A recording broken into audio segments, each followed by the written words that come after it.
আপনাদের দৃষ্টি আকর্ষণ করছি বিনয়ের সঙ্গে আজকে যে মহান নেত্রীর প্রতি শ্রদ্ধা জানাতে, তার জন্য মহান আল্লাহর দরবারে মাগফিরাত কামনা করতে এবং জানাজায় অংশ নিতে আমরা এখানে সমবেত হয়েছি। একটি সুন্দর সুশৃঙ্খল অনুষ্ঠান আমরা উপহার দিতে চাই। সম্মানিত সুধী, আপনারা জানেন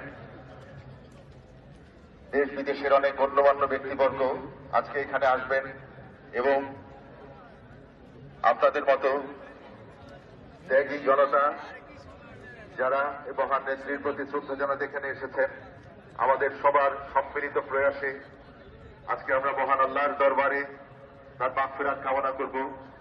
সেজন্য একটি সুশৃঙ্খল পরিবেশ একান্ত চিত্তে আপনাদের সহযোগিতার জন্য আমরা কামনা করছি। আপনারা যারা মাঠে অবস্থান করছেন, আপনি পাচ্ছি মাঠে আরো জায়গা আছে, পূর্ব দিকে আরো জায়গা আছে।